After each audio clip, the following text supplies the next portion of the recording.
معزز ناظرین، السلام علیکم ورحمۃ اللہ وبرکاتہ۔ نحمدہ ونصلی ونسلم علی رسولہ النبی الامین المکین الکریم الحنین الرؤوف الرحیم، اما بعد فاعوذ باللہ من الشیطان الرجیم، بسم اللہ الرحمن الرحیم۔ رب اشرح لی صدری ویسر لی امری واحلل عقدۃ من لسانی یفقہوا قولی۔ ربی زدنی علما ربی زدنی علما ربی زدنی علما، صدق اللہ العظیم۔ سورہ روم کی دوسری نشست ہے۔ سورہ روم میں اللہ تبارک و تعالیٰ نے روم اور فارس کی حکومت اور سلطنت کے حوالے سے ذکر کیا ہے انشاءاللہ الرحمن، اور یہ دوسری نشست میں ہم سماعت کریں گے۔ آغاز کرتا ہوں بسم اللہ الرحمن الرحیم، اللہ کے نام سے شروع جو بڑا مہربان اور نہایت رحم والا ہے۔ اور ان کے جھوٹے خداؤں میں سے، بتوں میں سے کوئی بھی ان کی سفارش کرنے والا نہ ہوگا، اور وہ خود اپنے بتوں کا انکار کریں گے، ان سے نفرت کا اظہار کریں گے، اور کل بروز قیامت یہ نفرت کا اظہار انہیں کوئی کام نہیں دے گا، ان کے کام نہیں آئے گا۔ اور جب قیامت قائم ہوگی اس دن لوگ الگ الگ ہو جائیں گے، یعنی جو ہے نیک لوگ ایک طرف ہو جائیں گے اور برے لوگ، برائی کرنے والے لوگ، گناہ کرنے والے، بدکار سیاکار لوگ جو ہیں، جہنمی لوگ ایک طرف ہو جائیں گے۔ اور پس بہرحال وہ لوگ جو ایمان لائے اور انہوں نے اچھے عمل کیے، پس وہ باغات کی کیاریوں میں لطف اندوز ہو رہے ہوں گے، اور وہ باغات میں، وہ گارڈن میں، وہ اللہ تبارک و تعالیٰ کی نعمتوں میں جو ہیں مشغول ہوں گے اور اس کے مزے لے رہے ہوں گے، اللہ کا شکریہ ادا کر رہے ہوں گے۔ ان کی مہمان نوازی اور خاطرداری جنت کے اندر کی جائے گی۔ اور بہرحال وہ لوگ جنہوں نے کفر کیا اور ہماری آیتوں کو جھٹلایا، یعنی جو لوگ نیک بندی ہوں گے، جن لوگوں نے اللہ کی فرما برداری کی ہوگی، ان کے لیے کیا ہے؟ جنتوں میں باغات ہیں، جنتیں ہیں ان کے لیے۔ اور جن لوگوں نے کفر کیا اور ہماری آیتوں کو جھٹلایا اور آخرت میں اللہ سے ملاقات کو بھی جھٹلایا، بس یہی لوگ ہیں جو عذاب میں مجرم بنا کر نازل کیے جائیں گے، یعنی جہنم کا عذاب ان پہ مسلط کیا جائے گا۔ اور اگلی آیت میں ہے، پس اللہ کی پاکی بیان کرو جب تم شام کر لو، یعنی رات ہو جائے، مغرب اور عشاء ادا کرو، اور جب تم صبح کرو، یعنی فجر کی نماز ادا کرو، اور اللہ ہی کے لیے آسمان اور زمین میں حمد ہے، یعنی ساری خوبیوں کا مالک ہے۔ اور جب کچھ دن باقی رہے تو اللہ کو یاد کرو، یعنی اللہ تبارک و تعالیٰ نے قرآن کریم میں کتنے خوبصورت انداز میں کہا ہے کہ صبح کے وقت اللہ کو یاد کرو، دن میں اللہ کو یاد کرو، شام میں اللہ کو یاد کرو، اور رات میں اللہ کو یاد کرو۔ اللہ تبارک و تعالیٰ کیا فرماتا ہے؟ بس اللہ کی پاکی بیان کرو جب تم شام کر لو، یعنی رات ہو جائے، مغرب اور عشاء ادا کرو، جب تم صبح کرو، یعنی فجر کی نماز ادا کرو، اور اللہ ہی کے لیے آسمان اور زمین میں حمد ہے اور ساری خوبیوں کا مالک ہے۔ اور جو کچھ دن باقی رہے تو اللہ کی یاد کرو، عصر کی نماز ادا کرو، اب یہ دن کا آخری وقت ہے، پھر غروب آفتاب ہی رات شروع ہو جائے گی۔ اور اگلی آیت میں ہے، اور جب تم دوپہر کرو تو اللہ کو یاد کرو، یعنی جو ہے وہ ظہر ادا کرو۔ پھر اگلی آیت میں ہے، یہ وہ 5 نمازیں ہیں جسے ذکر کرنے پر اسے 50 نمازوں کا ثواب ملتا ہے، یعنی انسان جو ہے اگر ایک وقت کی نماز 2 وقت 5 وقت کی صرف نماز پڑھے گا تو اللہ تبارک و تعالیٰ اسے کتنی نعمتیں دے گا؟ 50 وقت کا ثواب ملے گا۔ تو یعنی اللہ تبارک و تعالیٰ نے انسان کے اوپر بہت ساری جو ہے نعمتیں رکھی ہیں، بہت ساری آسانیاں رکھی ہیں، دین کو سہل بنایا ہے، دین کو خوبصورت بنایا ہے، دین کو دلکش بنایا ہے، دین کو جو ہے بڑا نرم بنایا ہے، بہت آسان بنایا ہے، مگر ہم اس سے مشکل کر دیتے ہیں، مگر ہم اس سے جو ہے نا اور مشکل سے مشکل ترین بنا دیتے ہیں کہ فجر میں ہمیں کیسے اٹھنا ہے، ظہر ارے بھائی فجر میں نہیں اٹھ سکتے تو ظہر پڑھو، عصر پڑھو، مغرب عشاء کوئی بھی نمازیں پڑھو، جب آپ کو موقع ملے تب نمازیں پڑھو، اور کوئی نماز قضا ہو جائے تو اللہ کی بارگاہ میں عاجزی انکساری کے ساتھ دعائیں کرو، اے باری تعالیٰ مجھے جو ہے ایسا بنا دے کہ میں فجر میں جو ہے با جماعت اٹھ کر تیری پاکی بیان کروں، تیری حمد و ثنا کروں، اور تیری بارگاہ میں سجدریز ہو جاؤں۔ اللہ کی بارگاہ میں تم تائب کیوں نہیں ہوتے؟ اللہ کی بارگاہ میں تم کوشش تو کرو۔ حدیث شریف میں آتا ہے، اللہ کے رسول صلی اللہ علیہ وسلم فرماتے ہیں، جو بندہ ایک قدم دین کے لیے، اسلام کے لیے، یا قرآن کے لیے، حدیث کے لیے، دعوت کے لیے ایک قدم آگے بڑھاتا ہے، اللہ تبارک و تعالیٰ اس کے لیے 70 قدم آگے بڑھانے کی اسے طاقت عطا فرماتا ہے۔ تو یعنی تم اگر ایک قدم چلو گے تو اللہ تبارک و تعالیٰ تمہیں 70 قدم آگے بڑھائے گا۔ تو یہ اللہ کی شان ہے، اللہ کی شان ربوبیت ہے، اللہ کی شان الوہیت ہے، اللہ کے مقام معبودیت ہے۔ ہم اس کو تصور نہیں کر سکتے، ہم اس کے بارے میں امیجن نہیں کر سکتے۔ ہم بار بار یہی کہتے ہیں کہ شان اللہ کیا ہے، یہ آسمان، یہ زمین۔ سوچیں تو صحیح، ہم سوچتے نہیں ہیں، ہم بس پڑھتے ہیں، سنتے ہیں، لکھتے ہیں، سنتے ہیں، رٹ لیتے ہیں، لیکن اس کو سمجھتے نہیں ہیں، اس پہ غور نہیں کرتے، اس پہ فکر نہیں کرتے۔ ہم نے ساری زندگی بچپن سے لے کر پوری جوانی ہم نے گزار دی کیا؟ 2 وقت کی روزی کمانے کے لیے، ہے نا؟ اب سوچئے، قرآن ہے، قرآن ہم پڑھ رہے ہیں، سورہ روم پڑھ رہے ہیں۔ سورہ روم میں اللہ تبارک و تعالیٰ نے قرآن کی آیات اس میں جو نازل کی ہیں، ہم اس کے بارے میں ہم ایک بار بھی نہیں سوچتے۔ یہ قرآن، ہم ہزاروں کتاب پڑھ چکے ہیں، ہم سینکڑوں کتاب کا مطالعہ کر چکے ہیں، مگر ایک کتاب اللہ تبارک و تعالیٰ نے دی ہے ہمیں، ہم اس کا مطالعہ نہیں کرتے۔ آپ ایمان سے بتائیں، آپ ایمان سے بتائیں، اپنے ضمیر کو جھانکیں کہ ہم کتنے لوگ قرآن کو پڑھتے ہیں، ہم کتنے لوگ قرآن کو سمجھتے ہیں، اور ہم کتنے لوگ قرآن کو صحیح طریقے سے سمجھتے ہیں، اور ہم کتنے لوگ جو ہیں قرآن کے معنی کو سمجھتے ہیں۔ بہت ہی کم لوگ ہیں، بہت کم لوگ ہیں، یعنی انگلی پر بھی ہم گن نہیں سکتے۔ یعنی ہم یوں کہہ سکتے ہیں، اگر 1,00,000 مسلمان ہیں تو اس میں سے ایک مسلمان بھی جو ہے وہ معنی کو سمجھ کر نہیں پڑتا۔ آپ صرف عالم دین کو چھوڑ دیں، عالم دین تو 10 لاکھ میں جو ہے نا 5 لاکھ کی آبادی اگر ملے گی تو آپ کو دیکھیں گے کہ گن چن کر 10 سے 20 عالم ملیں گے۔ 5 لاکھ کی آبادی ہے، 10 لاکھ کی آبادی ہے، لیکن آپ دیکھیں گے گن چن کر آپ انگلیوں پر گنیں گے پورے علاقے میں، پورے محلے میں، پورے خطے میں، تو آپ کو جو ہے مشکل سے 8 سے 10 سے 20 سے 30 عالم ملیں گے۔ چلیں 50 عالم ملے آپ کو، 50 عالم کتنی آبادی میں ملے؟ 2 لاکھ، 3 لاکھ، 5 لاکھ کی آبادی میں آپ کو جو ہے اتنے عالم دین ملتے ہیں بس۔ باقی تو سارے حفاظ ہوتے ہیں، حافظ قرآن ہوتے ہیں، تو چونکہ وہ قرآن کو رٹ لیتے ہیں، قرآن کو یاد کر لیتے ہیں، لیکن ان کے دل میں قرآن جو ہے وہ حفظ ہو جاتا ہے، مگر وہ قرآن کو سمجھ نہیں سکتے۔ سمجھنے کے لیے انہیں کیا؟ عربی کو سمجھنا ہوگا، عربی کا جو ہے لینگویج کورس کرنا ہوگا۔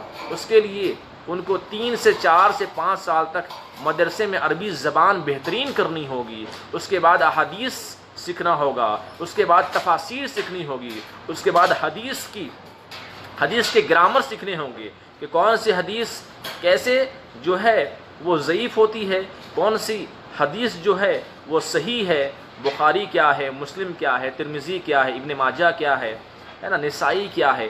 ان تمام احادیث کا ترک ہمیں سمجھنا پڑے گا، ان تمام احادیث کے بیان کرنے کا انداز سمجھنا پڑے گا۔ پھر ہمیں یہ سمجھنا پڑے گا کہ یہ حدیث ضعیف کیسے ہوئی، یہ حدیث جو ہے وہ ایسی حدیث ہے جس کے بارے میں ہم انکار کر ہی نہیں سکتے۔ اگر ہم انکار کریں گے تو ہم دائرہ اسلام سے خارج ہو جائیں گے۔ اس طرح سے ہم اگر کوشش کریں گے تو اس کے لیے کیا ہے؟ محنت کرنا پڑے گا۔ ہم لینگویج کے کورس کرتے ہیں، فرینچ زبان سیکھتے ہیں، ہم چائنیز زبان سیکھتے ہیں، ہم جو ہے انگلش زبان سیکھتے ہیں، ہم اردو زبان سیکھتے ہیں، ہم بنگلہ زبان سیکھتے ہیں، ہم گجراتی، مراٹھی، تامل ہے نا، تیلگو، یہ تمام زبانیں ہم کیوں سیکھتے ہیں؟ زندگی گزارنے کے لیے۔ ہم تمام زبان اس لیے سیکھتے ہیں کہ ہم زندگی گزاریں۔ ہم جب کیرلا میں جاتے ہیں تو کیرلا کی زبان سیکھتے ہیں، ہم جب مدراس میں جاتے ہیں تو مدراسی سیکھتے ہیں، ہم جب بنگال میں جاتے ہیں تو بنگالی سیکھتے ہیں، ہم جب گجرات میں جاتے ہیں تو گجراتی سیکھتے ہیں۔ کیوں؟ کہ ہمیں روزی روٹی حاصل کرنے کے لیے، کچھ ہمیں زندگی کی روزی روٹی حاصل کرنے کے لیے ہم زبان سیکھتے ہیں۔ لیکن جو اللہ کی زبان ہے، جو خالق کائنات کی زبان ہے، جو اللہ رب العالمین کی زبان ہے، جو محمد رسول اللہ علیہ وسلم کی زبان ہے، اس کے بارے میں ہم تصور نہیں کرتے، اس کے بارے میں ہم غور نہیں کرتے، فکر نہیں کرتے۔ جہاں ہمیں ہمیشہ کے لیے رہنا ہے، جہاں ہمیں جو ہے قبر کے بعد سے جو زندگی شروع ہو جائے گی، اب وہ زندگی ایسی ہوگی کہ کبھی ختم ہونے والی زندگی نہیں ہے۔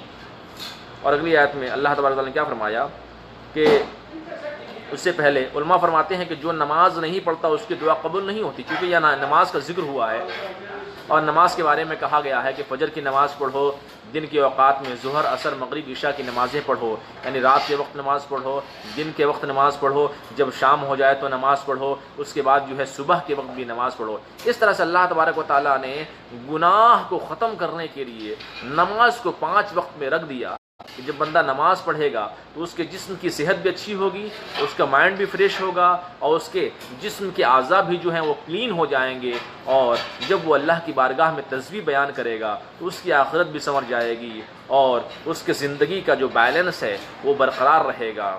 اور اللہ تو بہت سارے وجوہات ہیں۔ علماء فرماتے ہیں کہ جو نماز نہیں پڑھتا اس کی دعا قبول نہیں ہوتی، اور جو اس کے لیے دعا کرے اس کی خود کی دعا قبول نہیں ہوتی۔ اللہ اکبر۔ اور جو نماز پڑھے اس کے کوئی وظائف قبول نہیں کیا جاتے، یعنی جیسا کہ ہم جانتے ہیں کہ نماز کے بغیر کوئی نیکی قبول نہیں ہوتی۔ اگر آپ نماز نہیں پڑھیں گے، اگر آپ جو ہیں غریبوں کو کھانا کھلائیں گے، اگر آپ نماز نہیں پڑھیں گے تو اور دوسرے کوئی بھی کام کریں گے، ٹرسٹ سے سوشل ورک کوئی بھی کام کریں گے تو وہ آپ کی کوئی نیکی قبول نہیں ہوگی، کیونکہ نماز فرض ہے، نماز فرض ہے، افضل العبادت ہے، اور نماز کو ترک کر کے کوئی بھی دنیا کے دوسرے کام کریں گے تو اللہ تبارک و تعالیٰ آپ سے خوش نہیں ہوگا، اللہ تبارک و تعالیٰ ناراض ہی ہوں گے۔ اگلی آیت میں اللہ رب العالمین مردہ سے زندہ کو نکالتا ہے۔ کیا؟ اللہ رب العالمین مردہ سے زندہ کو نکالتا ہے اور زندہ سے مردہ کو نکالتا ہے۔ مثلا جو ہے انڈا سے وہ مرغی کو نکالتا ہے، اور پھر مرغی زندہ ہے، اس سے پھر وہ انڈا پیدا کرتا ہے۔ اسی طرح سے دنیا میں جو ہے وہ رب العالمین مردے کو وہ زندہ کرتا ہے، یعنی جو کھیت کھلیان اور جو بھی پیداوار ہوتی ہیں وہ تو مردہ زمین ہوتی ہیں، مگر جب اس پہ بارشیں ہوتی ہیں، جب اس پہ جو ہے کھاد ہم ڈالتے ہیں، اس کے بعد جب اس پہ محنت کرتے ہیں تو پھر اس کے اندر سے جو ہے ایک پودا اناج پیدا ہوتا ہے، تو وہ مردہ زمین تھی، اس کی کوئی حیثیت نہیں تھی، مگر بارش ہوئی، اس کے بعد جو ہے کسانوں نے محنت کی، مشقت کیا، اس کے بعد جو ہے اس پہ کیا ہوا کہ زرخیز زمین ہو گئی۔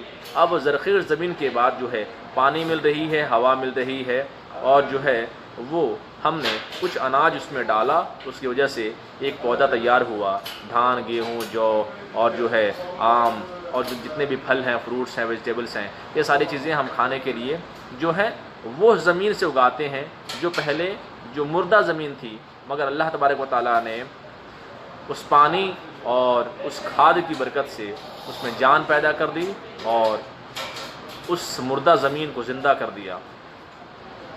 بنجر اور ویران اور خشک زمین کو وہ بارش کے ذریعے زرخیز اور سرسبز و شاداب بنا دیتا ہے۔ اور اے لوگوں، اور اسی طرح تم بھی قبروں سے نکالے جاؤ گے، جو مردہ سے زندہ نکالنے پر قادر ہے اور زندہ سے مردہ نکالنے پر قادر ہے، یعنی جو زمین سے اناج نکالنے پر قادر ہے وہ تمہیں بھی۔ السلام علیکم۔ ايوه تفضل. الله يحفظك. الاسعار عندكم شلون؟ مخالفه للاستيكرات ولا الانظمه الغرفه التجاريه ولا الاستهلاك؟ هذا معطيني ب 48 على الاستيكر، تمام؟ أيوة. البردو.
اعوذ باللہ من الشیطان الرجیم بسم اللہ الرحمن الرحیم۔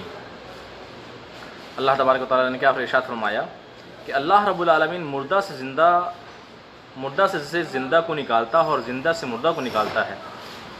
اور اگلی آیت میں ہے رب العالمین مردہ کو زندہ فرماتا ہے اور بنجر اور ویران اور خشک زمین کو وہ بارش کے ذریعہ زرخیز و سرسبز و شاداب بناتا ہے۔ اور اے لوگوں، اور اسی طرح تم بھی قبروں سے نکالو جاؤ گے۔ جو مردہ سے زندہ نکالنے پر قادر ہے اور زندہ سے مردہ نکالنے پر قادر ہے۔ اور پھر اگلی آیت میں ہے کہ جو زمین سے جو ہے اناج نکالنے پر قادر ہے، جو زمین سے فصلوں کو تیار کرنے پر قادر ہے، وہ کیا؟ وہ تمہیں بھی قبروں سے نکال کل بروز قیامت جمع فرمائے گا۔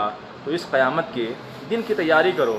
یعنی اللہ تبارک و تعالیٰ کی شان بیان کی گئی ہے کہ اللہ تبارک و تعالیٰ کی شان یہ ہے کہ ہمیں جو ایک نطفے سے پیدا کرتا ہے، ہماری حقیقت کیا ہے؟ ہماری کوئی حقیقت نہیں۔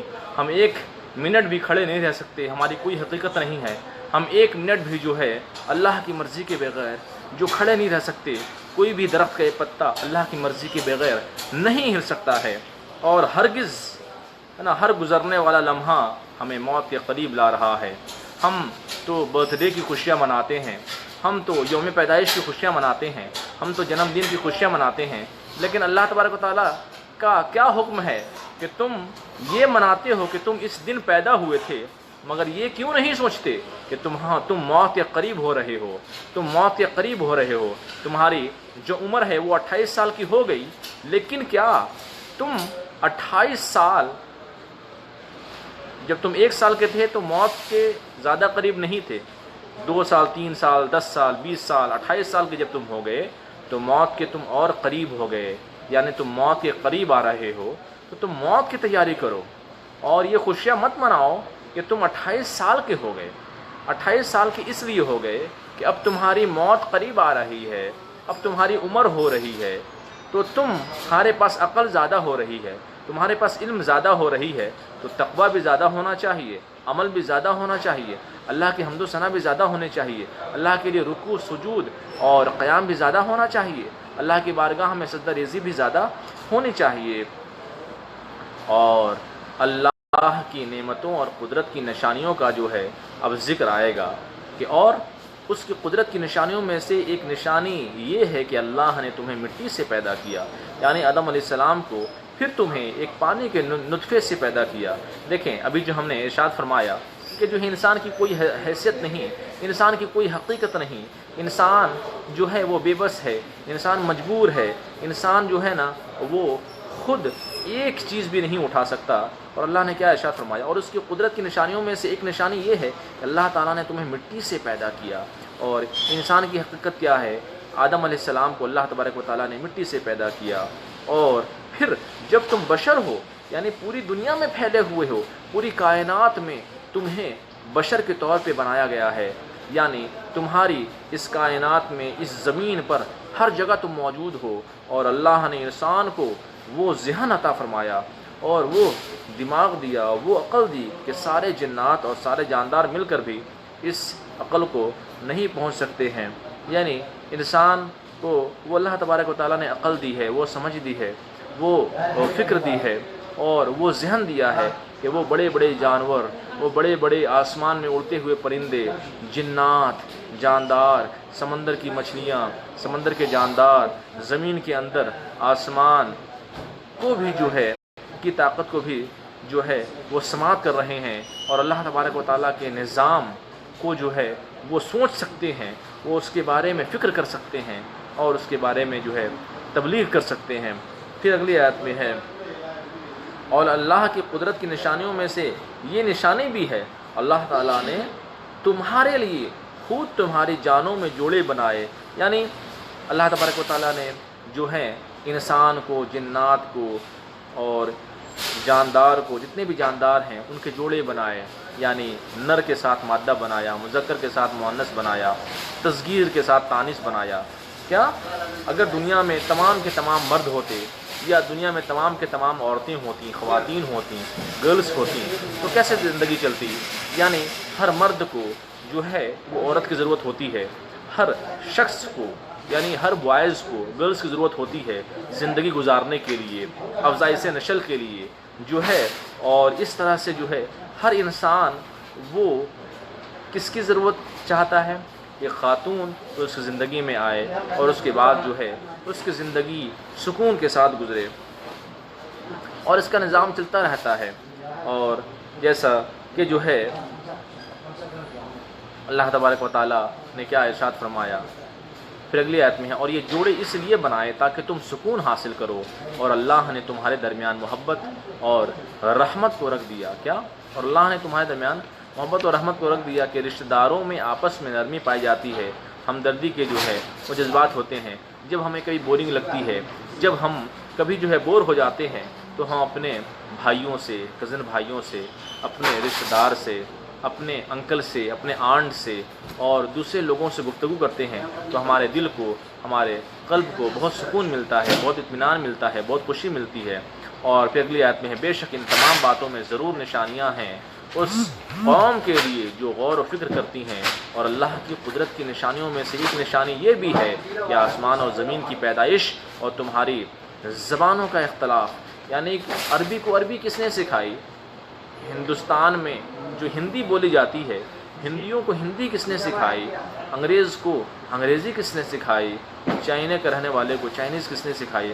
اور اس طرح سے دنیا میں جتنے بھی ممالک ہیں، جتنی بھی تہذیب ہے، تیلگو، تمل، گجراتی، مراٹھی، پنجابی، ہے نا، اور اس طرح سے جتنی بھی زبانیں ہیں، all over the India, all over Pakistan, all over the world, جتنی بھی زبانیں ہیں، اور آپ دیکھیں ہر زبان کی اپنی ایک ہسٹری ہے، ہر زبان کی اپنی ایک تاریخ ہے۔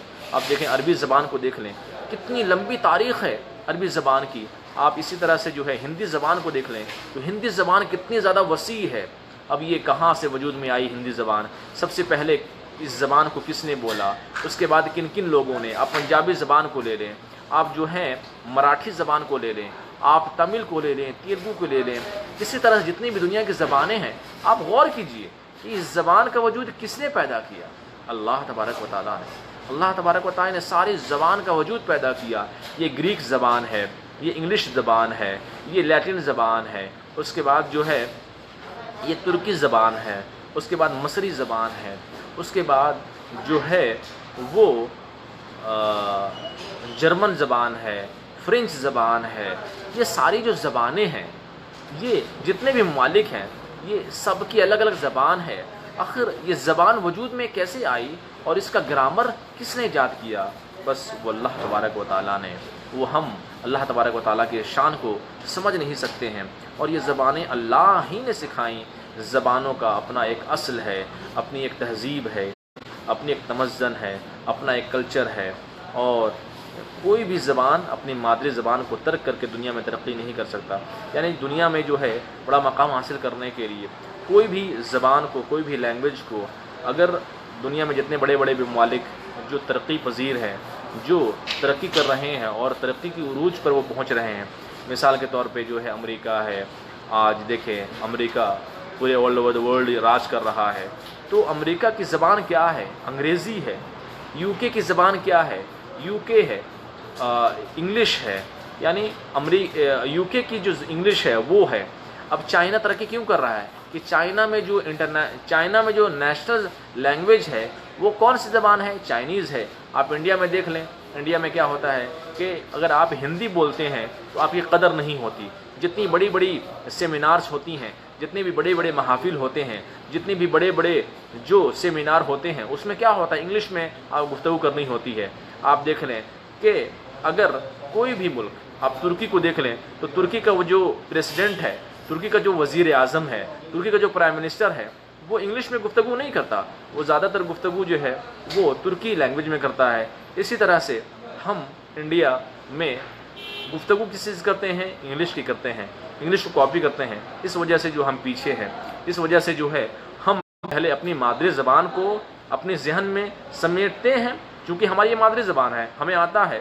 اب اس زبان کو پہلے ہم ترجمہ کرتے ہیں، ترجمہ کرنے کی وجہ سے جو ہے ہم اس چیز کو ہو بہو بیان نہیں کر پاتے، چونکہ ہماری زبان ہندی ہے، ہماری زبان اردو ہے، ہم اردو سے اچھی کوئی زبان بول نہیں سکتے۔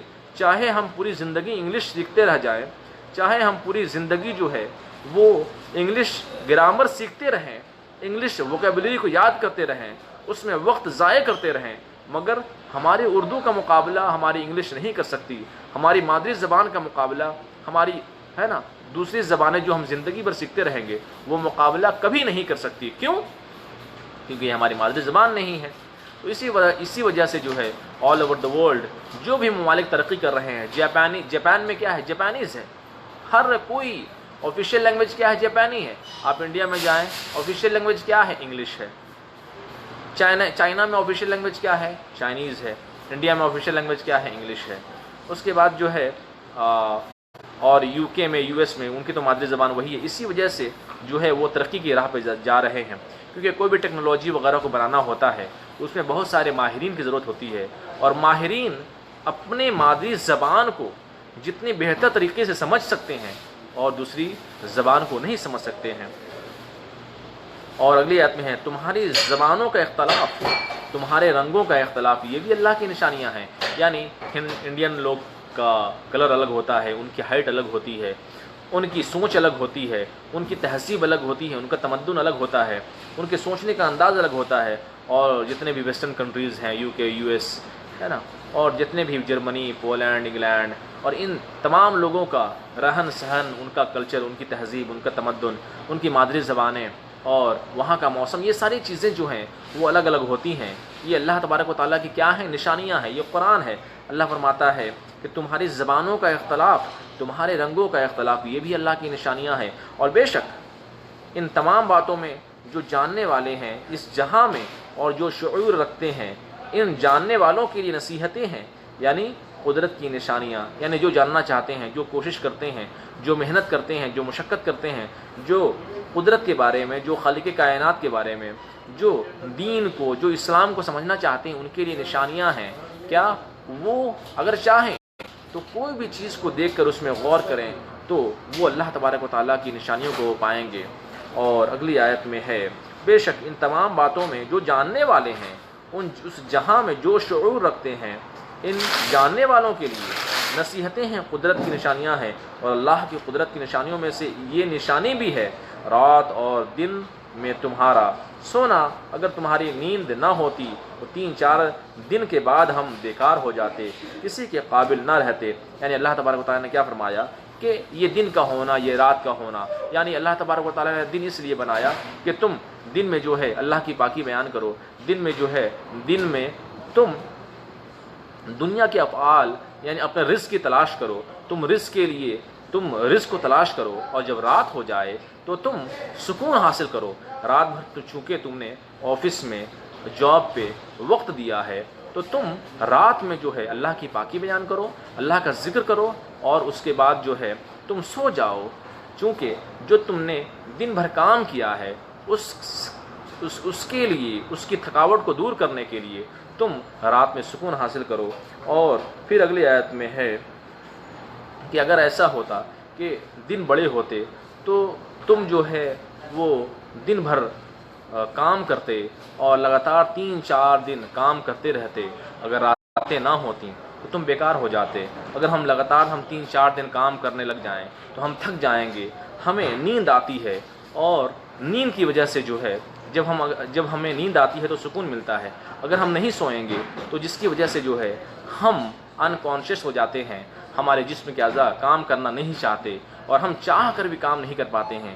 اسی طرح سے اللہ تبارک و تعالیٰ نے کیا فرمایا؟ ہم نے دن اور رات کو بنایا، اور اللہ کی قدرت کی نشانیوں میں سے ایک نشانی رات اور دن میں تمہارا سونا اور اللہ کی روزی کی تلاش کرنا ہے۔ اور پھر اگلی آیت میں ہے پھر رب العالمین تمہارے لیے دن کو پیدا کیا، تو تم دن اور رات میں جب بھی روزی کی تلاش میں نکلو تو یہ غور کرو کہ اللہ نے ہر ایک کی روزی مختلف شعبوں میں رکھی ہے نا۔ اگر ایسا ہوتا کہ ہر کوئی جو ہے وہ IAS آفیسر ہوتا، اگر ایسا ہوتا کہ ہر کوئی ڈاکٹر ہوتا، اگر ایسا ہوتا کہ ہر کوئی انجینئر ہوتا اور بڑے بڑے مقام پہ فائز ہوتا، وہ محاسب ہوتا، وہ اکاؤنٹنٹ ہوتا، وہ ٹیچر ہوتا، وہ استاد ہوتا، وہ معلم ہوتا، وہ حافظ، قاری، عالم، مفتی، فاضل، کامل، محدث، مفسر اگر ہوتا، مجدد ہوتا، تو اور دوسرے عام لوگ کیا کرتے؟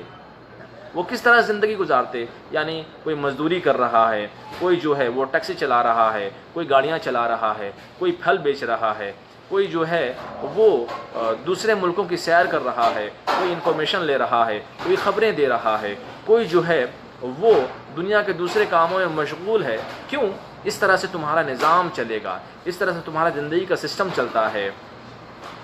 اور نہیں تو اگر سب لوگ ایک ہی کام کرتے تو دنیا کی زندگی گزارنا بڑا مشکل ہو جاتا۔ پھر اگلی آیت میں ہے، بے شک ان تمام باتوں میں ضرور نشانیاں ہیں اس قوم کے لیے جو غور و فکر کرتی ہے اور سمجھتی ہے، سنتی ہے۔ اور اللہ کی قدرت کی نشانیوں میں سے ایک نشانی اللہ تمہیں بجلی دکھاتا ہے، اور یہ بجلی خوف دینے والی ہے، یہ بجلی امید دینے والی ہے۔ پھر اگلی آیت میں ہے، بارش کی امید ہے اور خوف سے گرنے کا، اور اللہ تعالیٰ آسمان سے بارش کو نازل فرماتا ہے، پھر اللہ تعالیٰ اس پانی کے ذریعہ مردہ زمین کو زندہ فرماتا ہے۔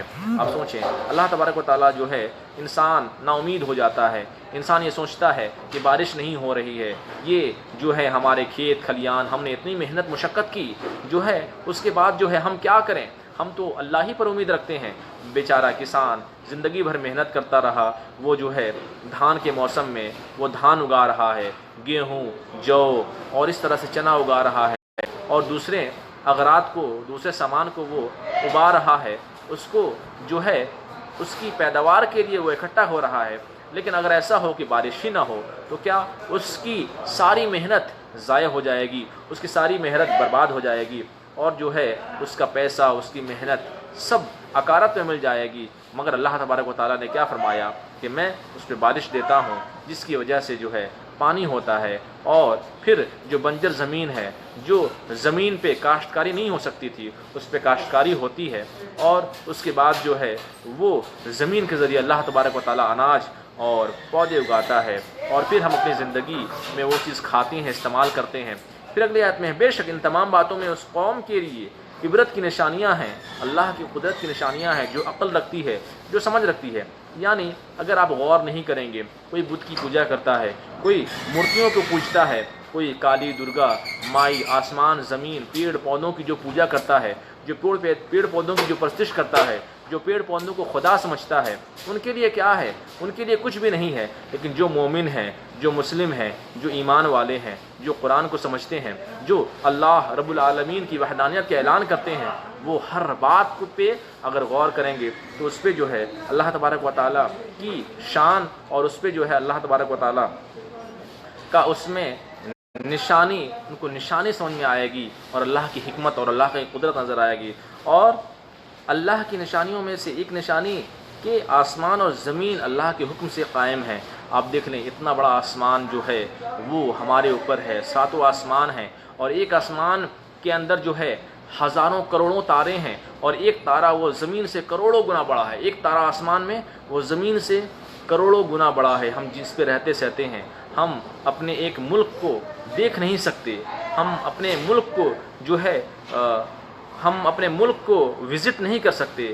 کبھی راجستھان، پنجاب، گجرات، ہریانہ، چنڈی گڑھ، بہار، بنگال، اتر پردیش، یہ جو ہمارے 39 اسٹیٹ ہیں، 39 صوبے ہیں، ہم اس 39 صوبے کو، اس ایک ملک کو دیکھ نہیں سکتے۔ اور اللہ نے کیا فرمایا؟ ایک تارہ آسمان میں وہ زمین سے کروڑوں گنا بڑا ہے، زمین سے، جس پہ پوری خشکی ہے، پورے سمندر ہیں، خشکی اور تری جو ہے دونوں ملا کر یہ زمین ہو گئی۔ یہ زمین سے ایک تارہ کروڑوں گنا بڑا ہے، اور آسمان میں کتنے تارے ہیں؟ کروڑوں تارے ہیں۔ تو سوچئے اللہ کی شان ربوبیت کیا ہے، اللہ کی شان الوہیت کیا ہے۔ پھر اگلی آیت میں ہے، پھر جب تمہیں ایک بلانے والا بلائے گا، زمین سے بلائے گا، تم قبروں سے نکلو گے۔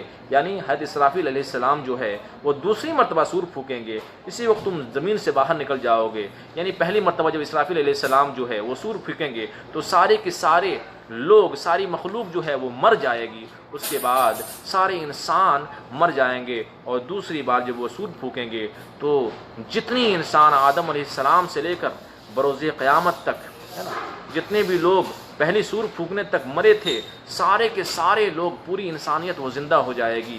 اور پھر جو ہے قیامت کے دن جو ہے گنہگار لوگوں کو لیے 50,000 سال کا وہ دن تصور ہوگا۔ وہ دن انہیں قیامت کا دن 50,000 سال تک انتظار کرنے کے بعد وہ دن آئے گا۔ پھر اگلی آیت میں کیا ہے؟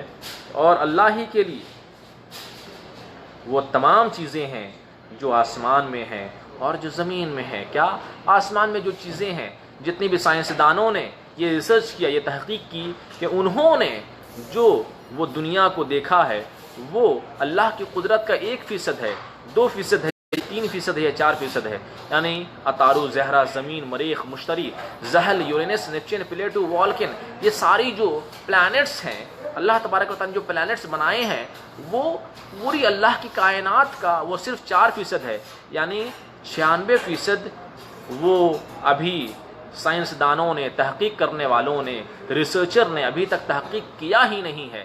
سیریس سے انسان کو کچھ پتہ ہی نہیں ہے، اور بعض سائنسدانوں نے کہا ہے کہ پوری کائنات کا 1% بھی ہمیں پتہ نہیں چل پایا ہے کہ اللہ کی شان کیا ہے، اللہ کی مخلوق کیا ہے، اور ساری مخلوق اللہ کی فرما بردار ہے۔ اللہ اکبر! دیکھیں اس آیت کا ہمارے پاس کوئی جواب نہیں ہے، اور اللہ نے کیا فرمایا؟ اور ساری مخلوق اللہ کی فرما بردار ہے، آسمان، زمین، پیڑ پودے، شجر حجر، جو جتنے بھی جاندار ہیں، چاہے وہ سمندر کے اندر ہیں، چاہے زمین پر ہیں، چاہے عرش پر ہیں، چاہے جو ہیں وہ زمین کے اندر ہیں، سمندر کے اندر کی مچھلیاں، زمین کے اندر کیڑے مکوڑے اور جتنے بھی جاندار ہیں، سب اللہ کی فرما بردار ہیں۔ یعنی اللہ تبارک و تعالیٰ فرما رہا ہے کہ ہر کوئی پاکی بیان کر رہا ہے، ہر کوئی اللہ کی شان کو بیان کر رہا ہے، ہر کوئی اللہ کی وحدانیت کا اعلان کر رہا ہے، ہر کوئی اللہ کے ذکر میں مشغول ہے، ہر کوئی اللہ کی وحدانیت کا، اللہ کی الوہیت کا، اللہ کے ذکر میں مشغول ہے۔ ساری مخلوق، پہاڑ، دریا، سمندر، پیڑ پودے، ہے نا، جتنے بھی ہرے پیڑ پودے ہیں، ہری سبزیاں ہیں، جتنے بھی پھل فروٹس ہیں جن کے بارے میں ہم نام جانتے ہیں، نام نہیں جانتے، یہ چڑیاں، یہ ہوا میں اڑنے والی چڑیاں، اور جتنے بھی جاندار ہیں، اللہ تبارک و تعالیٰ نے 18,000 کم و بیش مخلوق کو پیدا کیا، اور ہم جو ہیں کچھ مخلوق کا نام جانتے ہیں، تو اللہ تبارک و تعالیٰ کی 18,000 مخلوقات ہیں، کیا سب اللہ کی فرما بردار ہیں، یعنی سب اللہ کی پاکی بیان کر رہے ہیں، سب اللہ کے ذکر میں مشغول ہیں، سوائے انسان اور جنات کے۔ یہ انسان اور جنات ہی جو ہے وہ اللہ کو کچھ جو نیک بندے ہوتے ہیں، جو پرہیزگار ہیں، تقوی والے ہیں، وہی یاد کر رہے ہیں، باقی جتنے بھی مخلوق ہے اللہ کی وہ سب کے سب اللہ کے ذکر میں مشغول ہیں۔ یعنی جب موت تک بالکل آخری وقت ہوگا تو ایمان لائیں گے، مگر ان کا ایمان لانا قبول نہیں ہوگا۔ آپ دیکھیں بہت سارے جو کفار و مشرکین ہیں وہ جب موت کو دیکھیں گے، جب موت کی ہولناکیوں کو دیکھیں گے، جب موت کا وقت قریب آئے گا، جب نزا کا وقت قریب آئے گا، تو وہ اللہ کی بارگاہ میں کہیں گے اے اللہ ہمیں معاف کر دے مولا، اے اللہ ہمیں ایک وقت دے دے مولا، تھوڑا سا لمحہ دے دے مولا، میں تیری بارگاہ میں سجدہ میں گر جاؤں گا، میں تیری بارگاہ میں تیرا ذکر کرنے لگوں گا۔ مگر اللہ تبارک تعالیٰ فرمائے گا ہم نے پوری زندگی تمہیں مواقع دیے، لیکن تم نے کوئی جو ہے میری بات نہ مانی، تو اب تمہارے پاس کوئی بھی وقت نہیں ہے، اب تمہارے پاس کوئی بھی ہے نا وقت نہیں ملے گا، ساری زندگی تم نے جو ہے غلط کاموں میں گزار دی، اب تم اس کا مزہ چکھو، اب تم جو ہے جو تم نے اعمال کیے ہیں اس کا تمہیں جزا و سزا ملے گا۔ اور وہی ہے ذات جس نے مخلوق کو پہلی مرتبہ پیدا کیا، پھر وہ دوبارہ پیدا فرمائے گا۔ اب سوچیں کوئی بھی چیز پہلی مرتبہ بنانا مشکل ہوتا ہے، پہلی مرتبہ آپ سوچیں کہ ایک بار جو ہوائی جہاز رائٹ برادرز نے جو ہوائی جہاز ایجاد کیا تھا، تو پہلی بار اس نے ہوائی جہاز بنا دیا، اب دنیا میں کروڑوں ہوائی جہاز ہیں، انڈیا میں سینکڑوں ہیں، ہے نا، پاکستان میں سینکڑوں ہیں، انڈونیشیا میں، اس کے بعد UK، US، جتنے بھی کانٹیننٹ ہیں، ایشیا، یورپ، افریقہ، شمالی امریکہ، جنوبی امریکہ، آسٹریلیا، اوسنیا، یہ جتنے بھی بر اعظم ہیں، جتنے بھی کانٹیننٹ ہیں، اب سب کو لے لیں، جتنے بھی ہر کانٹیننٹ میں جتنے بھی ممالک ہیں، سب ممالک کے پاس جو ہے وہ پرائیویٹ جیٹ ہے، وہ جو ہے پرائیویٹ ایروپلین ہے، ہوائی جہاز موجود ہیں، جتنے بھی اسٹارز ہیں، ان کی جتنے بھی بڑے بڑے جو اسکالرز ہیں، جو نیتا ہیں، ان کے پاس اپنی پرائیویٹ ہیلی کاپٹر ہوتی ہے، وہ اس میں جا کر سفر کرتے ہیں۔ تو کہنے کا مقصد یہی ہے کہ جو ایجاد کرتا ہے، جو پہلی مرتبہ کوئی چیز انوینٹ کرتا ہے، اس کی تعریف ہوتی ہے۔ اب اس کے بعد ہزاروں جہاز ایجاد ہو جائیں، ہزاروں جو ہے وہ ٹیوب لائٹ، ایک بار جس نے ایک بلب ایجاد کیا تھا، اس کی بڑی جو ہے اس کا بڑا داد دینا ہوگا، اور اس کی بڑی اہمیت ہے۔ اب ایک بلب کے ذریعہ کروڑوں قسم کے بلب بن گئے، کوئی ٹیوب لائٹ ہے، کوئی بڑی لائٹ ہے، کوئی جو ہے وہ 440 ہے، کوئی 880 ہے، پتہ نہیں کیا کیا ہے، اللہ عالم بالصواب۔ اس طرح سے جو ہے جس نے پہلی مرتبہ ٹیلی فون ایجاد کیا، گراہم بیل نے ٹیلی فون ایجاد کیا، اب ہزاروں قسم کے ٹیلی فون نکل گئے اور لاکھوں قسم کے موبائل نکل رہے ہیں، تو پہلی مرتبہ جس نے ایجاد کیا اس کی تعریف ہے۔ تو آپ اسی سے سمجھ لیں کہ جب اللہ تبارک و تعالیٰ تمہیں پہلی مرتبہ پیدا کرنے پر قادر ہے تو وہ ایک بار نہیں، دو بار نہیں، 2,00,000 بار پیدا کرنے پہ قادر ہے۔ وہ جب چاہے وہ تمہیں پیدا کرنے پر قادر ہے۔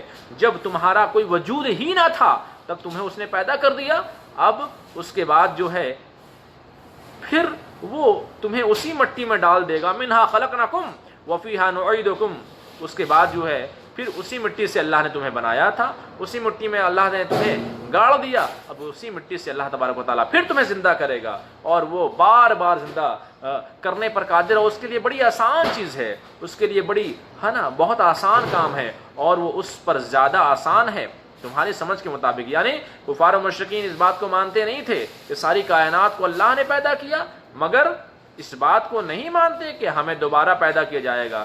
اب وہ کافر مان رہا ہے، کچھ بات کو وہ مانتا بھی ہے کہ اللہ تبارک و تعالیٰ نے ساری کائنات کو پیدا کیا، لیکن ہم مر جائیں گے تو ہماری موت کے بعد ہمیں زندہ کیسے کیا جائے گا، اس بات پہ جو ہے وہ یقین نہیں رکھتا، نعوذ باللہ من ذالک۔ اسے سمجھنا چاہیے کہ جب اللہ تبارک و تعالیٰ پہلی مرتبہ پیدا کرنے پر قادر ہے تو دوسری مرتبہ کیوں نہیں ہمیں دوبارہ قیامت کے روز اٹھایا جائے گا۔ پھر اگلی آیت میں اللہ ہی کے لیے بلند و بالا شان ہے آسمانوں اور زمین میں، اور وہی غالب حکمت والا ہے۔ اور 28 نمبر کی آیت میں اللہ ارشاد فرماتا ہے اللہ تعالیٰ تمہارے لیے ایک مثال بیان کرتا ہے خود تمہارے اپنے لوگوں کی۔ پھر اگلی آیت میں ہے کیا تمہارے جو غلام اور کنیزیں ہیں کیا وہ تمہارے مال میں برابر کے شریک ہیں؟ وہ روزی جو ہم نے تمہیں دی اس میں کیا تمہارے غلام برابری رکھتے ہیں کہ تم انہیں دو اور وہ تم برابر ہو جاؤ، کہ تم غلام اور کنیزوں سے خوف کرو جیسا کہ تم آپس میں ایک دوسرے کا خوف رکھتے ہو۔ پھر اگلی آیت میں ہے اسی طرح ہم آیتیں کھول کھول کر بیان کرتے ہیں اس قوم کے لیے جو سمجھ رکھتی ہے۔ آپ سوچیں، غور کیجئے، پورے قرآن میں اللہ تبارک و تعالیٰ نے کفار و مشرکین کا رد کیا ہے، پورے قرآن میں اللہ تبارک و تعالیٰ نے کفار و مشرکین کو جواب دیا ہے، وحدانیت کا اعلان کر کے، رسالت کا اعلان کر کے، اللہ کی شان ربوبیت کا اعلان کر کے کہ دیکھو اللہ کی شان کیا ہے، اللہ کیسا معبود ہے، اللہ نے کیا فرمایا۔ اور اسی طرح ہم آیتیں کھول کھول کر بیان کرتے ہیں اس قوم کے لیے جو سمجھ رکھتی ہے، اور بلکہ ظالموں نے اپنی نفس کی خواہش کی پیروی کی بغیر علم کے، یعنی یہ مشرکین اپنے نفس کے پجاری ہیں۔ یہ جو مشرکین ہیں انہیں آپ جتنا سمجھائیں یہ نہیں سمجھیں گے، اور یہ اپنے نفس کے پجاری ہیں، پس اسے کون ہدایت دے جسے اللہ گمراہ کر دے۔ اب ان لوگوں کو کون ہدایت دے سکتا ہے؟ ہم رٹتے رٹتے مر جائیں گے مگر وہ سننے کے لیے تیار نہیں ہے۔ کیوں؟ یہ اللہ ہی کی ہدایت اس پہ نہیں ہے، اللہ کی ہدایت اس پہ نہیں ہے۔ پھر اگلی آیت میں ہے ایسے لوگوں کا کوئی مددگار نہیں ہوگا، بس اپنے چہرے کو قائم کرو اس دین کے لیے جو حنیف ہے، ہر باطل سے جدا ہے۔ یعنی فطرت، پہلی پیدائش، اللہ تعالیٰ نے ہر ایک کو اسلام پیدا کیا، جیسا کہ قرآن کریم میں ارشاد فرماتا ہے کہ ہر کوئی مسلمان پیدا ہوتا ہے، ہر کوئی، جتنا بھی جو کافر ہے، جو ہندو ہے، جو عیسائی ہے، جو یہودی ہے، جو ہے کوئی مذہب کو ماننے والا نہیں ہے، اللہ نے کیا فرمایا قرآن میں؟ وہ پہلے وہ مسلمان ہی پیدا ہوتا ہے، یعنی اس کی جو پیدائش ہوتی ہے وہ اسلام پر ہوتی ہے۔ نبی صلی اللہ علیہ وسلم نے فرمایا ہر بچہ اسلام پر پیدا ہوتا ہے، پھر وہ خود کفر ہے نا، پھر وہ خود جو ہے وہ کفر اختیار کرتا ہے۔ عالم ارواح میں ہر روح نے اسلام پر عہد کیا تو بچہ فطرتاً وہ اسلام پر پیدا ہوتا ہے۔ جب روح اللہ تبارک و تعالیٰ نے بنائی تو ہر روح نے یہی کہا تھا ہم دنیا میں جائیں گے تو ہم اللہ تبارک و تعالیٰ تیری ہی پاکی بیان کریں گے، لیکن جب وہ دنیا میں پیدا ہوتا ہے تو وہ انکار کرتا ہے، وہ شرک کرتا ہے، وہ کفر کرتا ہے، وہ بتوں کو پوجتا ہے، وہ مورتیوں کو پوجتا ہے، وہ جو ہے ایک مٹی کا پتلا بناتا ہے جس میں کسی پتلے کو وہ بڑا کر دیتا ہے، کسی کو چھوٹا کر دیتا ہے، کسی کی ناک لمبی ہوتی ہے، کسی کی ناک چھوٹی ہوتی ہے، اور جو ہے کسی کو برہنہ رکھتا ہے، کسی کو کھلا رکھتا ہے، کسی کو کپڑے بنا دیتا ہے، کوئی لڑکی بناتا ہے، کوئی لڑکے بناتا ہے، کوئی موٹا کرتا ہے، کوئی پتلا کرتا ہے، اور اسی طرح سے جو کچھ نہیں کر سکتے، جو بول نہیں سکتے، جو تمہارے سوال کا جواب نہیں دے سکتے، اس کو تم پوجتے ہو۔ اور یہ دین وہ دین ہے، اسی دین پر لوگ پیدا کیے گئے۔ اللہ کی پیدا کی ہوئی چیز کو تبدیل مت کرو، اسی دین پر رہو۔ دین فطرت اور دین اسلام ہے، یہی سچا دین ہے، یہی اسلام ہے۔ ہاں لیکن اکثر لوگ اسے نہیں جانتے اور اس پر غور نہیں کرتے۔ اگلی آیت میں ہر وقت رجوع لاتے رہو، اس کی بارگاہ میں جھک رہو، اللہ کی پاکی بیان کرو، اللہ کی وحدانیت کا اعلان کرو اور ہر وقت اپنے سر کو جھکائے رہو، عاجزی انکساری توازت قناعت کے ذریعہ اللہ کو یاد کرتے رہو۔ اور اگلی آیت میں ہے اور اسی سے ڈرتے رہو، نماز قائم کرو، نماز قائم کرو، نماز قائم کرو اور مشرکوں میں سے کافروں میں سے مت ہونا، وہ کافر و مشرک ان لوگوں میں سے نہ ہونا جنہوں نے دین کو ٹکڑے ٹکڑے کر دیا اور یہ گروہ در گروہ ہو گئے۔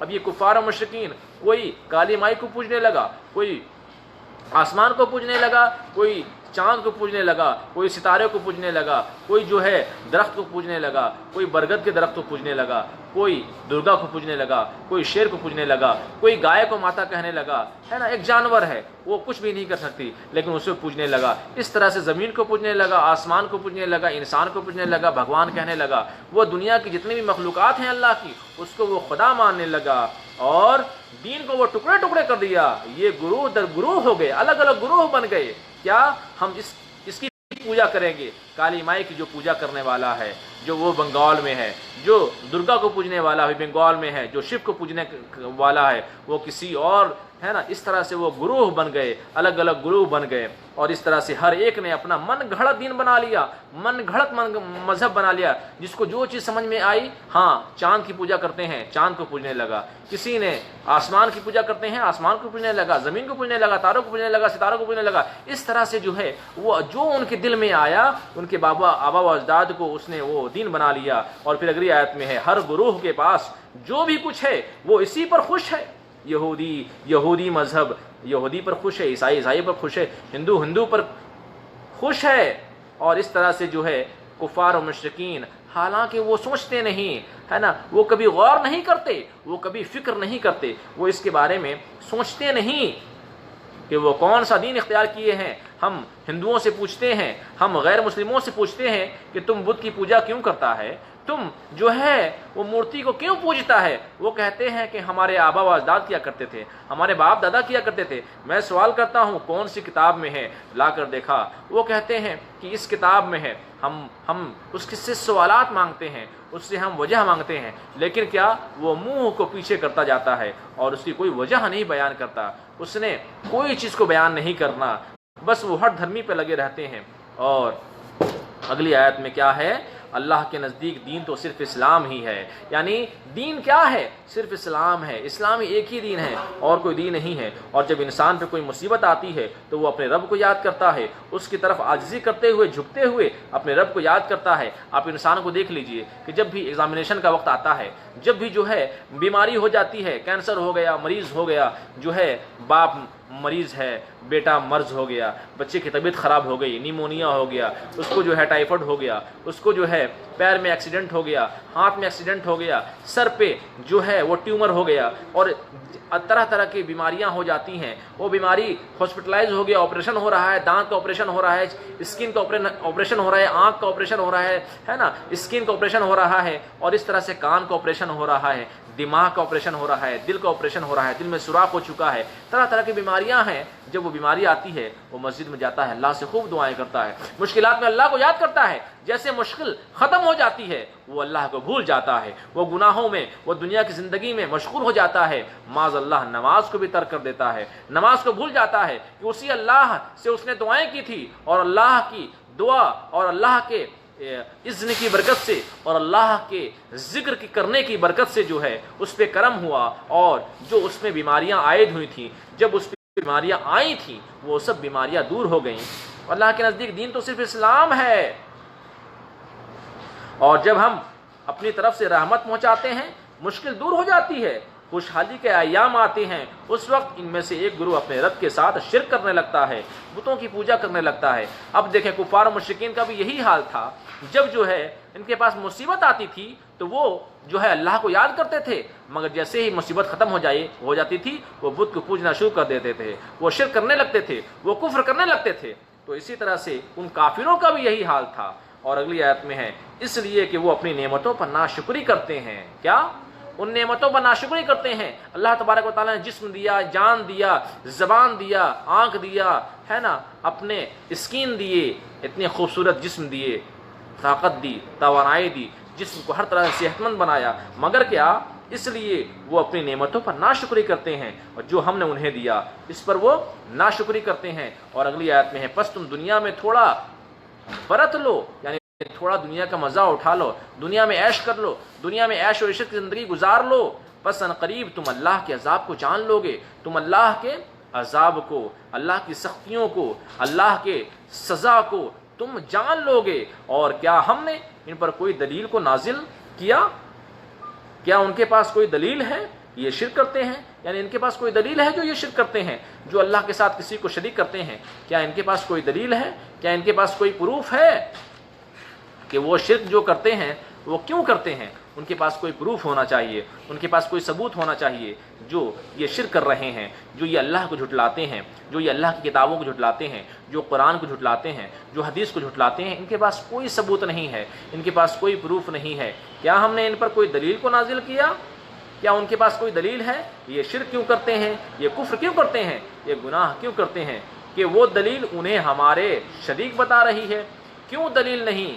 کوئی علم نہیں، صرف اور صرف اپنے نفس کی پوجا کر رہے ہیں۔ ان کے پاس کوئی پروف نہیں، کوئی آسمانی کتابیں نہیں، کوئی بھی نہیں ہے، بس وہ اپنے نفس کی پوجا کر رہے ہیں۔ کیا ان کا نفس کہتا ہے کہ اس بت کو پوجو، اس مورتی کو پوجو، اس پنڈال میں جاؤ، درگا مائی ہمیں فائدہ دے گی۔ جو وہ خود فائدہ نہیں دے سکتی، جو وہ خود کا فائدہ نہیں کر سکتی، جو خود اس کا کوئی وجود نہیں ہے، کوئی کتاب میں نہیں ہے، وہ تمہیں کیوں فائدہ دے گی؟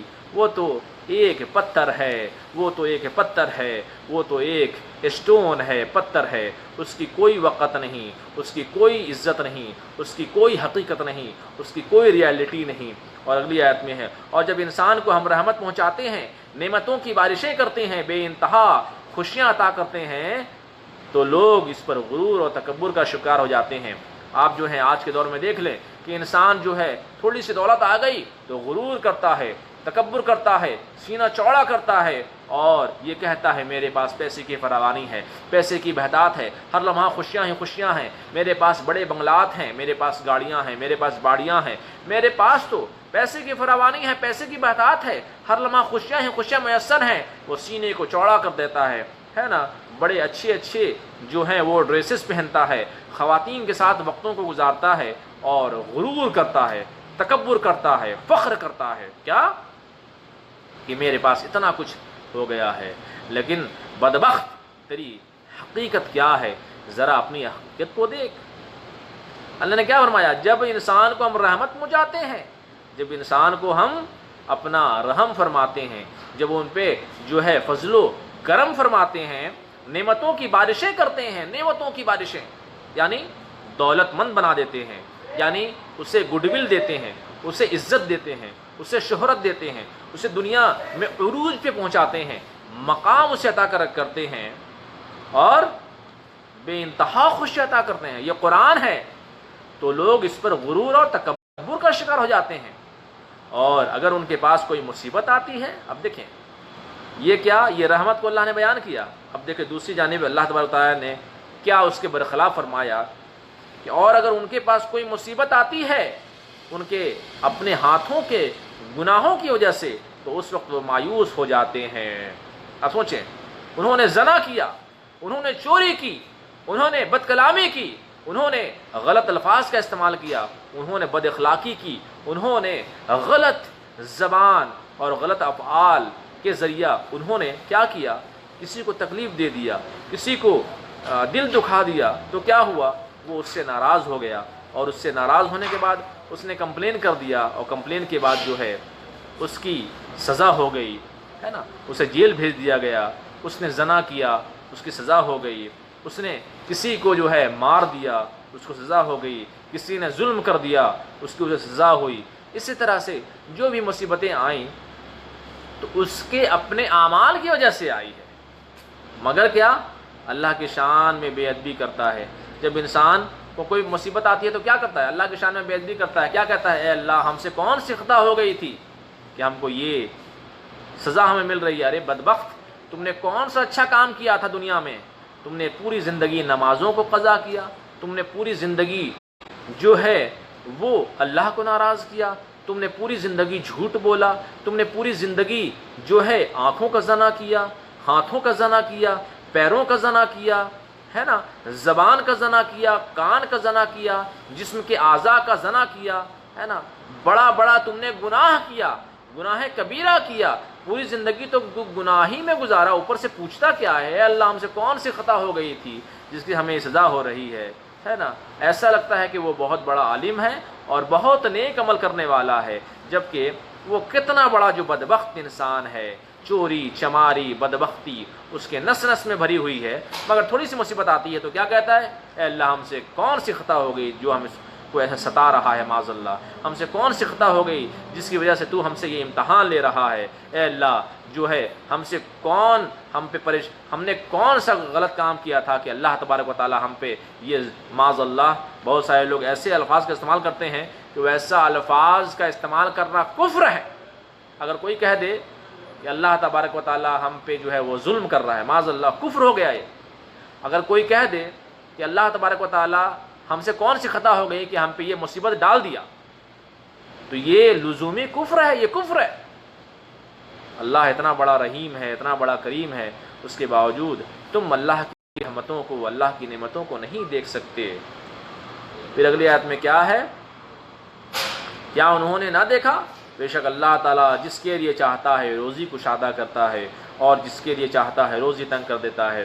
اب دیکھیں، کوئی اگر بہت دولت مند ہے، دولت کا بھی ذکر آیا نا، اللہ تعالیٰ کسی کو دولت دیتا ہے، بہت ساری خوشیاں دیتا ہے، تو کوئی اگر بہت خوش ہے اور بہت دولت مند ہے تو یہ دلیل نہیں کہ وہ اس کے پاس ایمان ہے۔ پہلے کفار و مشرکین مکہ کے، مدینہ کے، یہ کفار و مشرکین کیوں رسول اللہ صلی اللہ علیہ وسلم کو جھٹلایا کرتے تھے، کیوں اللہ کی آیتوں کو جھٹلایا کرتے تھے؟ یہ کفار و مشرکین یہ کہتے تھے کہ تم جو ہے مسکین ہو، تم غریب ہو، ہم کو اللہ نے بہت دولت دی، ہم کو سرداری دی، ہم کو جو ہے وہ زمینداری دی، ہمارے پاس جو ہے بڑے بڑے وزراء ہیں، ہماری بادشاہت ہے، ہمارا یہ پورا قلعہ ہے، ہمارا محل ہے، ہماری جو ہے حویلی ہے بڑی بڑی، ہے نا، دور دور تک یہ پورا میرا خطہ ہے، تو ہم زیادہ اللہ کے قریب ہیں، ہم زیادہ اللہ کے قرب کے حقدار ہیں۔ یہ کس کی سوچ تھی؟ یہ کفار و مشرکین کی سوچ تھی۔ مگر ایسا نہیں ہے۔ کسی کے پاس بہت دولت ہے، بہت پیسہ ہے، بہت عزت ہے دنیاوی، تو ضروری نہیں کہ وہ اللہ کی رضا اس نے حاصل کر لی، اللہ کی خوشنودی حاصل کر لی۔ اللہ کی خوشنودی کس میں ہے؟ اللہ کے ذکر میں ہے۔ اللہ کی خوشنودی کس میں ہے؟ اللہ کی شان بیان کرنے میں ہے، اللہ کی بارگاہ میں سجدہ ریز ہونے میں ہے، اللہ کی جو ہے وہ پاکی بیان کرنے میں ہے۔ بس اللہ نے کیا فرمایا؟ کیا انہوں نے نہ دیکھا؟ بے شک اللہ تعالیٰ جس کے لیے چاہتا ہے روزی کشادہ کرتا ہے اور جس کے لیے چاہتا ہے روزی تنگ کرتا ہے، یعنی روزی کا ملنا یا زیادہ ملنا یہ اللہ کی خوشنودی کی دلیل نہیں ہے، یہ اللہ کی رضا حاصل کرنے کی دلیل نہیں ہے، یہ اللہ تبارک و تعالیٰ کی خوشنودی حاصل کرنے کا ثبوت نہیں ہے کہ ہاں ہمارے پاس بہت دولت آ گئی تو ہم سے اللہ راضی ہے۔ نہیں، جتنی زیادہ دولت ہے اس کا اتنا ہی زیادہ حساب ہے۔ اللہ تبارک و تعالیٰ کبھی دولت دے کے آزماتا ہے اور کبھی پوری دولت لے لیتا ہے، اس کے بعد پھر آزماتا ہے کہ جب میں نے دولت دیا اس کو تو کیا اس نے بہت زیادہ غلط کام کیا، لیکن جب ہم نے دولت لے لیا تو دولت جب اسے ملی تھی تو شکری کرنا چاہیے تھا، شکر گزار ہونا چاہیے تھا، تو اس نے ناشکری کی، وہ اللہ کو بھولا بیٹھا رہا، اور جب دولت چلی گئی تو اور ناشکرا ہو گیا اور جو ہے کفریات بکنے لگا۔ اللہ تبارک و تعالیٰ دونوں چیزوں میں آزماتا ہے، تو اللہ تبارک و تعالیٰ جب ہمیں دولت دے تو ہمیں اللہ کی دولت کا شکریہ ادا کرنا چاہیے اور زکوٰۃ دینا چاہیے، اپنے مال کو حرام کرنا چاہیے، اور اللہ کی بارگاہ میں کیا؟ توبہ کرنا چاہیے۔ اے باری تعالیٰ ہم اس لائق نہیں تھے مگر تو نے ہمیں دولت عطا فرمائی، اے باری تعالیٰ اس دولت کا تو ہی محافظ ہے، اس سے ہماری زندگی میں، ہماری آخرت میں، ہمارے دین کو فائدہ پہنچا۔ اور اگلی آیت میں ہے کہ بے شک اس قوم کے لیے نشانیاں ہیں جو یقین رکھتی ہے، ایمان رکھتی ہے، بس رشتہ داروں کو ان کا پورا پورا حق دو، یعنی جو تمہارے رشتہ دار ہیں، ہے نا، تمہارے بھائی ہیں، بہن ہیں، تو اکثر یہ دیکھا جاتا ہے کہ ہمارے جو بھائی ہیں، جو بہن ہیں، تو بھائی کیا کرتے ہیں، پوری جائیداد اپنے نام کر لیتے ہیں، بہن کو حصہ نہیں دیتے، اور بہن بھی بیچاری مانگتی نہیں ہے، شرم کرتی ہے کہ ہم بھائی سے کیا مانگے، ہم باپ سے کیا مانگے، لیکن وہ اس کا جو ہے اس کا اپنا حق بنتا ہے کہ ماں باپ کی پراپرٹی میں، باپ کی جائیداد میں بیٹی کا بھی جو ہے وہ حق ہے۔ اگر بیٹی کہہ دے کہ مجھے حق چاہیے تو باپ کو دینا پڑے گا، اگر باپ نے اپنی بیٹی کو حق نہ دیا تو بروز قیامت جو ہے وہ اللہ کی بارگاہ میں ساری جو لینے کی چیزیں تھیں، جو اپنا حق تھا، وہ سب بروز قیامت وہ پھر بیٹی مانگے گی، اور باپ کو بروز قیامت جو ہے رسوا ہونا پڑے گا، ذلیل ہونا پڑے گا۔ تو کہنے کا مقصد یہ ہے کہ جو بھائی اور بہن کا حق ہے وہ ایک دوسرے کو دے دے، یعنی جو زمین جائیداد اور جو بھی اس طرح کی پراپرٹیز ہیں جس پہ حق ہوتا ہے وہ انہیں ان کو دے دینا چاہیے۔ اگر وہ نہیں دیتے تو جو ہے اللہ تبارک و تعالیٰ کی بارگاہ میں پکڑ ہے، اور اللہ کی پکڑ جو ہے وہ بہت سخت ہے، اور اللہ تبارک و تعالیٰ انہیں سخت سزائیں دے گا۔ اور اگلی آیت میں ہے، حدیث شریف میں ہے، ایک شخص نے عرض کی یا رسول اللہ صلی اللہ علیہ وسلم، میں اپنے ایک رشتہ دار سے جوڑنے کی کوشش کرتا ہوں اور وہ توڑتے ہیں۔ آقا نے فرمایا یہ جہنم میں جانے کی کوشش کرتے ہیں، تو جہنم میں نہ جا۔ آپ سوچیں، ایک تو وہ وقت کی بات ہو گئی، اور دوسرا معنی یہ بھی ہوا کہ جو ہے جو رشتہ دار ہیں تو ہم چاہے جیسے بھی معاملات ہوں، چاہے زمین کے معاملات ہوں، جائیداد کے معاملات ہوں، چاہے کوئی بھی معاملات پیش آ گئے ہوں، تو ہمارا یہ کام یہی ہے۔ مومن کا کام کیا ہے؟ جوڑنا، رشتے کو منسلک کرنا، رشتے کو، تعلق کو اور خوبصورت بنانا، دلکش بنانا، ان کو اور قریب لانا، رشتہ نبھانا یہ مسلمانوں کا کام ہے۔ امن بنانا، شانتی بنانا، اور جو ہے خوش اخلاقی کو عروج دینا، خوش اخلاقی کا مظاہرہ کرنا، یہ مسلمانوں کا کام ہے۔ بد اخلاقی، بد زبانی اور جو ہے رشتے کو توڑنا، چھوٹی چھوٹی باتوں پر رشتے کو ترک کر دینا، یہ کیا ہے؟ یہ جاہلوں کا عمل ہے، یہ جو ہے منافقوں کا عمل ہے، اور یہ فاسق و فاجر کا عمل ہے۔ تو کیا الحدیث شریف میں کیا ہے کہ تو رشتہ جوڑ، جو رشتہ توڑے، تو معاف کر جو تم پہ ظلم کرے، اور تو احسان کر جو تجھے محروم کرے۔ تو اس طرح سے حدیث شریف پہ ہمیں عمل کرنا چاہیے۔ اللہ تبارک و تعالیٰ اور اللہ کے فرشتے نے بار بار ہمیں یہ تاکید کی ہے کہ مومن کا بھائی ہے۔ ہم تو ایک ہوتا ہے خونی بھائی، یعنی میرے ماں کی پیٹ سے جو پیدا ہوا، ہم دونوں انتخاب شاہ نواز اور میں، ہم تینوں بھائی ہیں، مگر جتنے بھی مومنین ہیں اس کائنات میں وہ سب کون ہیں؟ وہ سب ہے نا آدم علیہ السلام کے بیٹے ہیں، وہ حوا علیہ السلام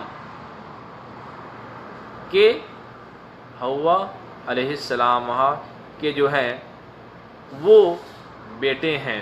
اور اس طرح سے ام المومنین جتنے بھی ہماری مائیں ہیں، جتنے بھی انبیاء ہیں ان کے شریک حیات، وہ ہماری مائیں ہیں، اور ان کے ہم سارے بیٹے ہیں، اور اس طرح سے ہم رسول کی امت ہیں، اور اس طرح سے ہم جو ہیں وہ اسلامک طریقے سے، ہم دین کے اعتبار سے، ہم قرآن اور حدیث اور شریعت کے اعتبار سے کیا ہیں؟ ہم دنیا میں جتنے بھی مسلمان ہیں، جتنے بھی مومن ہیں، سب ہم دینی بھائی ہیں۔ تو ہمیں بھائیوں سے مل کر رہنا چاہیے، اور خشوع و خضوع کے ساتھ، ہے نا، ادب کے ساتھ، احترام کے ساتھ ایک دوسرے کا احترام کرنا چاہیے، اور ایک دوسرے سے محبت کی باتیں کرنا چاہیے۔ قرآن نے، حدیث نے، اور رسول اللہ علیہ وسلم کی تہذیب نے، اسلام نے، دین نے ہمیں یہی سکھایا کہ ہم خوشیاں بانٹیں، ہم امن بانٹیں، ہم جو ہیں نیکی کی دعوت دیں، اور گناہوں سے بچیں، دوسروں کو بچائیں۔ انشاءاللہ کل تیسری نشست ہوگی۔ اللہ تبارک و تعالیٰ سے ہم یہی دعا کرتے ہیں، باری تعالیٰ ہمیں کہنے اور سننے سے عمل کرنے کی توفیق عطا فرمائے۔ وآخر دعوانا الحمدللہ رب العالمین۔